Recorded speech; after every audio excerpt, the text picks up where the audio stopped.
स्वागत है आप सभी का एक और नए लेक्चर में। ये हमारा यूनिट 1 है लेकिन L2 है। L2 का मतलब क्या होता है? लेक्चर नंबर 2 है, जो कि हमने पहले वीडियो में 1 से लेकर 4 तक देख लिया था। नहीं देखे तो देख लीजिएगा, इसका वीडियो का लिंक डिस्क्रिप्शन में दिया हुआ है सारे बच्चे। चलिए क्वेश्चन नंबर 5 से देखते हैं। What are hard sell strategy, describe their characteristic, advantage and disadvantage. Hard sell strategy क्या होती है, इसके लक्षण, लाभ और हानियां बताइए कि क्या लक्षण होते हैं हार्ड सेल स्ट्रेटजी के। सबसे पहले देखते हैं हार्ड सेल स्ट्रेटजी क्या होती है। हार्ड सेल स्ट्रेटजी एक रणनीति है जिसमें ग्राहक पर दबाव डालकर, ग्राहक पर क्या किया जाता है, दबाव डालकर या जोर देकर बिक्री करने की कोशिश की जाती है कि ले लो भैया, ले लो भैया, ले लो गरिया। पापी पेट का सवाल है, पापी पेट का सवाल है। दबाव देकर लिया जाता है। इसमें बिक्री की शीघ्रता से बढ़ने के लिए ग्राहकों को मनाने या समझाने पर जोर दिया जाता है। उदाहरण के लिए सीमित समय पर ऑफर, बार बार कॉल करना, लगातार फॉलो अप करना। तो भाई यहाँ पर अपना क्या, इसको कहते हैं हार्ड सेल्स स्ट्रेटजी। समझे? ग्राहक अपना अपना मतलब बिक्री बढ़ाने के लिए ग्राहक पर दबाव दिया जाता है। समझे? Yes sir. अब बात करते हैं हार्ड सेल्स स्ट्रेटजी के लक्षण क्या है। ग्राहक पर दबाव डालना, बार बार कॉल करना या मीटिंग करना, ग्राहक को तत्काल निर्णय लेने के लिए प्रेरित करना। भैया जल्दी निर्णय लीजिए, भैया जल्दी डिसीजन लीजिए, जल्दी से डिसीजन ले लीजिए। और क्या बोलता है कि भाई सीमित समय का ऑफर दे देना, ग्राहक को बिना ज़्यादा सोचने का मौका देना कि भाई तुरंत सौदा कर लो, भाई सस्ता लगा रहा हूँ, ये लगा रहा हूँ, लुभावना। बिक्री पर ज़्यादा ध्यान देना, ग्राहकों की ज़रूरत को कम समझना कि भाई ले लो भैया, बहुत काम आएगा, ये कर लो, वो कर लो। भाई साहब, इसको हम लोग लक्षण कहते हैं कि हार्ड सेल के लक्षण होते हैं। हार्ड सेल जो होते हैं उसके स्ट्रेटजी क्या क्या है, कैसे करते हैं। तो भाई तेजी से बिक्री बढ़ती है, बिक्री लक्ष्य जल्दी पूरे हो जाते हैं। आप पूरा लिखिएगा कि यहाँ पर जो बिक्रियाँ होती है वो बहुत जल्दी से, तेजी से पूरा हो जाता है, जो लक्ष्य होता है, टारगेट होता है। ग्राहक को तुरंत खरीदारी के लिए प्रेरित किया जाता है, प्रतिस्पर्धी माहौल में असरदार होते हैं। अब बात करते हैं क्या हानियाँ होती है। ग्राहक असहज महसूस कर सकते हैं, बोलेंगे भाई कैसा पागल दुकानदार है, कैसे कर रहा है, बदतमीज कहीं का, अब से मैं नहीं लूँगा इसके यहाँ से। दीर्घकालिक संबंध नहीं बना पाते, लंबे समय तक रिलेशनशिप नहीं बना सकते हो। एक बार भले ही आप ग्राहक से ले सकते हो पैसा, लेकिन दोबारा वो नहीं आएगा आपके पास। ग्राहक बार बार संपर्क से परेशान हो सकते हैं। ब्रांड की छवि खराब होगी, भाई कैसा ब्रांड का प्रोडक्ट है, क्या है, नहीं है, कैसी कंपनी है, कैसा शॉप है। ग्राहक की संतुष्टि कम हो सकती है भाई, है ना? समझ रहे हो? तो ये था अपना हिंदी में। अंग्रेजी में देखिए क्या, हार्ड सेल। हार्ड सेल क्या होता है? ऐसा अप्रोच होता है जहाँ पर कस्टमर को परsuaded किया जाता है, मनाया जाता है, दबाव दिया जाता है, खरीद लो, खरीद लो, खरीद लो भाई प्रोडक्ट या सर्विस क्विकली, यूजिंग टैक्टिक्स जैसे कि frequent call, limited time offer, urgency techniques. क्या क्या करेक्टरिस्टिक होते हैं हार्ड सेल स्ट्रेटजी के? Putting pressure on the customer, repeated call and follow up, pushing the customer to make a quick decision, customer को दबाव देना कि भाई जल्दी डिसीजन लो, जल्दी निर्णय लो, offering time limited deal, closing the sale without giving much time to think, बोलते हैं जल्दी से भाई सेल खत्म हो जाएगा, जल्दी से डिसीजन लो। ज़्यादा सेल पे फोकस करते हैं, कस्टमर के सेटिस्फेक्शन पे फोकस नहीं करते हैं। एडवांटेज क्या है? क्विकली सेल होगा, हेल्प करता है, meeting sale target faster, sales target जल्दी से आपका पूरा होगा, मोटिवेट होगा customer to make immediate purchase, तुरंत आपका बिक जाएगा सामान, और कम्पिटिटिव मार्केट कंडीशन भी यूजफुल होगा। एडवांटेज है। कुछ डिसएडवांटेज है कि भाई कस्टमर अनकंफर्टेबल फील करेगा, लॉन्गर रिलेशनशिप भाई कस्टमर साथ नहीं बन पाएगा, आप जोर जबरदस्ती करोगे तो जबरदस्ती थोड़ी करेगा। कस्टमर में गेट इरिटेट भी हो जाएगा, नेगेटिव इम्पैक्ट पड़ सकता है आपके ब्रांड पर, और लोअर कस्टमर सेटिस्फेक्शन भी होगा। नेक्स्ट क्वेश्चन है what is soft sell strategy. अभी हम लोगों ने हार्ड सेल स्ट्रेटजी पढ़ा, अब हम लोग पढ़ेंगे सॉफ्ट सेल स्ट्रेटजी और डिस्क्राइब इस characteristic, advantage and disadvantage. Soft sell strategy क्या है, इसके लक्षण, लाभ और हानियाँ क्या है। अभी तक आप लोग हमारे टेलीग्राम चैनल पर नहीं ज्वाइन किए हो तो ज्वाइन कर लीजिएगा, क्योंकि ये जो पीडीएफ है कहाँ मिलेगा आपको, हमारे यहाँ पर मिलेगा। समझे क्या? फॉलो कर लीजिएगा सारे बच्चे।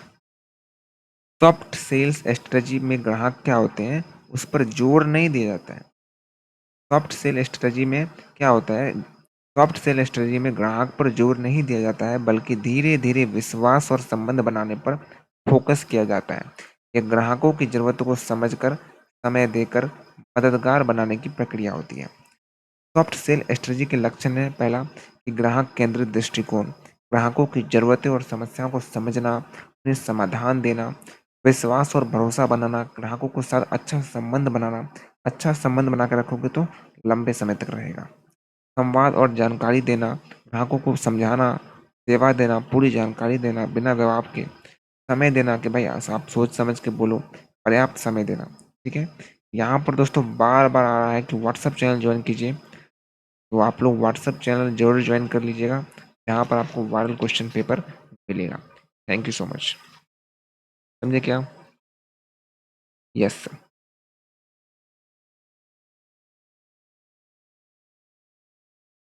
चलिए, अगला क्वेश्चन क्या है? अगला क्वेश्चन क्या है? समस्याओं का समाधान करना, है ना? समस्याओं का समाधान करना, लंबे समय तक संबंध बनाए रखना। ठीक है सर। सॉफ्ट सेल स्ट्रेटजी के लाभ क्या क्या होते हैं? तो सॉफ्ट सेल स्ट्रेटजी के लाभ सबसे पहला है कि ग्राहकों का विश्वास बढ़ता है, लंबी अवधि के संबंध बना सकते हैं आप लोग। संबंध लंबी अवधि तक बना रहेगा तो भाई मजा आएगा। ग्राहक संतुष्टि अधिक होती है, संतुष्ट भी ज्यादातर ग्राहक होते हैं। और ब्रांड की अच्छी छवि होती है कि भाई बढ़िया है, बढ़िया ब्रांड है, हर बार इसी से लेंगे। सॉफ्ट सेल स्ट्रेटजी की हानियां क्या होती है? कि बिक्री प्रक्रिया धीमी होती है, धीरे धीरे होता है, त्वरित बिक्री नहीं होता है, तुरंत नहीं होता है, और कभी कभी प्रतिस्पर्धा में पिछड़ भी सकते हैं। तो ये इसका डिसएडवांटेज है।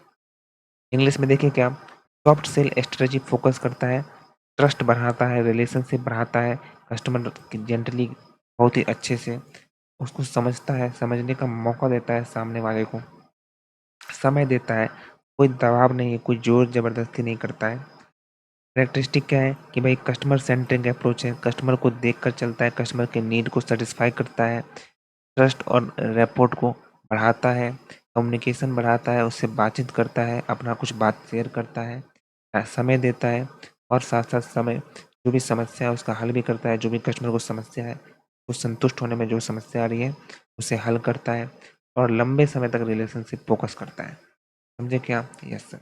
एडवांटेज क्या है? कस्टमर के ट्रस्ट को बढ़ावा देना होता है, लॉन्ग टर्म रिलेशनशिप को बढ़ावा देना होता है, कस्टमर सेटिस्फैक्शन को बढ़ावा देना होता है, और इन्हांस करता है ब्रांड के इमेज को कि भाई ब्रांड अच्छा है, बढ़िया ब्रांड है, रेपुटेशन बढ़ता है आपका। डिसएडवांटेज क्या है कि सेल प्रोसेस स्लो होता है, इमीडिएट सेल नहीं हो सकता है, और कभी कभी कम्पिटिटिव मार्केट भी लूज होता है, may lose in competitive market. सारे बच्चे क्या करना है, एक बार भाई साहब अपना भाई समझ के लाइक कर दीजिएगा। अगर वीडियो अच्छा लगा तो आप लोग रील्स को लाइक करते हो धनाधन धनाधन, लेकिन वीडियो में पढ़ाई कर रहे हो, क्लासेस चल रहा है, आप लोग लाइक नहीं करते हो तो भाई तकलीफ होती है। सारे बच्चे मोटिवेट कीजिए, आगे भी वीडियो आता रहेगा। चलिए, जितने बच्चे लाइक किए दिल से धन्यवाद सारे बच्चे को। जियो बाय जियो। चलिए, अगला क्वेश्चन है, what is personal selling, describe the objective of personal selling. Personal selling क्या है? पर्सनल सेलिंग के उद्देश्य बताना है। पर्सनल सेलिंग मतलब एकदम, पर्सनल सेलिंग मतलब एक ऐसा विक्री तरीका जिसमें विक्रेता सीधे ग्राहक से व्यक्तिगत रूप से मिलता है, उससे बातचीत करता है, और उत्पाद या सेवा उसको बेचता है। इसमें विक्रेता ग्राहक की आवश्यकताओं को समझता है, सवालों के जवाब देकर, उत्पादों की विशेषता समझकर ग्राहक को खरीदारी के लिए प्रेरित करता है। भाई खरीद लो, भाई खरीद लो ना, खरीद लो ना, ओ खरीद लो ना। पर्सनल सेलिंग के उद्देश्य क्या है? कि ग्राहक की आवश्यकताओं को समझना कि आपकी क्या आवश्यकता है, उत्पाद की जानकारी देना कि इस तरह से उत्पादन होता है हमारा, है ना, हमारा विशेषता ये है, हमारा क्वालिटी है भैया, हमारा स्टैंडर्ड है। ग्राहक को संतुष्ट करना कि आप उनके सवालों को, शंकाओं को कि भाई शंका मत कीजिए, कुछ नहीं होगा, बढ़िया है। विश्वास और संबंध बनाकर रखना, अच्छा संबंध और भरोसा बनाना कि भाई चिंता नहीं करना, कहीं कोई दिक्कत नहीं होगा आपको। बिक्री को बढ़ावा देना, और साथ साथ लंबी अवधि के लिए ग्राहक बनाए रखना कि भाई लंबे समय तक हम आपके साथ, है ना, बार बार आने वाला बनाना। ठीक है sir. Personal selling, personal selling एक ऐसा मेथड है जहां पर सेल पर्सन मीट करता है कस्टमर से बिल्कुल व्यक्तिगत रूप से, मतलब अकेले में, एंड सेल करता है प्रोडक्ट और सर्विस थ्रू डायरेक्ट इंटरेक्शन से, बातचीत करता है भाई, है ना, और दिखाता है प्रोडक्ट को, ये सर है, सर ये प्रोडक्ट है, इस तरीके का है। सेल्स पर्सन समझता है कस्टमर के नीड को, समझाता है, आंसर करता है, जो दिक्कतें होती है, फीचर्स को एक्सप्लेन करता है कि सर ये फीचर्स है, इसमें डबल डबल डोर है, अगर फ्रिज दिखा रहा है तो डबल डोर है, इसमें कूलिंग का ये है, इसमें 5 स्टार है सर ये है, तो फीचर्स बताता है, 5 साल का गारंटी है ये। तो persuade the customer to make a purchase, sir खरीद लीजिए, बेहतर है। आज के समय इस मार्केट में कहीं ऐसा ब्रांड नहीं मिलेगा, कोई ऐसा प्रोडक्ट नहीं मिलेगा सर। इस तरीके से कन्विंस करता है। ऑब्जेक्टिव क्या है पर्सनल सेलिंग का, उद्देश्य क्या है कि भाई कस्टमर नीड को समझना, प्रोडक्ट इन्फॉर्मेशन को बताना कि भाई देखो ये इस तरह का प्रोडक्ट है, इस तरह का फीचर्स है, आप खरीदिए। सेटिस्फाई करना कस्टमर को, ट्रस्ट को बढ़ावा देना, रिलेशनशिप बनाना, सेल्स को बढ़ाना, लॉन्ग टर्म कस्टमर को मेंटेन करना कि सर प्लीज फिर आइएगा, दोबारा आइएगा, दोबारा ये सामान लीजिएगा, ये लीजिएगा, रिपीट कस्टमर आए बार बार, समझे। लास्ट क्वेश्चन हम लोग पढ़ने वाले हैं आज के सेशन का। What factor should be consider when setting personal selling objective. Personal selling objective मतलब पर्सनल सेलिंग के उद्देश्य तय करते समय किन कारण पर हम लोग को क्या करना चाहिए, अच्छे से हम लोग को देखना चाहिए। सबसे पहला है बाजार की स्थिति को देखो कि बाजार की मांग क्या है, प्रतियोगिता क्या है, ग्राहक की प्रवृत्तियां क्या है, उसको समझो राजा, ऐसे मत खुद को मत। लक्ष्य ग्राहक समूह देखो कि किस ग्राहक वर्ग को टारगेट करना है, उसकी ज़रूरतें और व्यवहार को ध्यान में रखना चाहिए। उत्पाद या सेवा की प्रकृति देखो, जटिलता देखो, मूल्य उपयोगिता के आधार पर लक्ष्य को तय करो। बिक्री टीम की क्षमता देखो, कौशल और अनुभव पर विचार करो। कंपनी के उद्देश्य देखो कि कंपनी का उद्देश्य क्या है, वित्तीय संसाधन क्या है, उसको ध्यान में रखना जरूर। बजट और उपलब्ध जरूर देखना, बजट से बाहर नहीं बेटा। समय सीमा जरूर देखना और ग्राहक संबंध भी देखना। ये कुछ बातें हैं जो ध्यान रखनी चाहिए जब हम लोग क्या करते हैं, पर्सनल सेलिंग करते हैं। ये सारी बातें ध्यान रखना, सारी बातें को ध्यान रखना। एक बार मैं चाहूँगा आप बड़े प्यार से इसको पढ़ लेंगे, वीडियो को पॉज करके, मेरा तो भाई मन है ताकि आपको थोड़ा सा ध्यान में रहे। चलिए वीडियो को पॉज करते 1 2 3 पढ़िए, 4 5 6 7 8 पढ़िए। चलिए सर, बहुत अच्छे, आप लोग ईमानदार अपने में रहिए, हम भी अपने में ईमानदार रहते हैं। इंग्लिश में देखते हैं, किन किन सब कौन कौन सा फैक्टर कंसिडर करना चाहिए जब हम लोग पर्सनल सेलिंग करते हैं। तो मार्केट का सिचुएशन देख लेना राजा बेटा, डिमांड देखना, कंपटीशन देखना, ये सब जरूर देख लेना।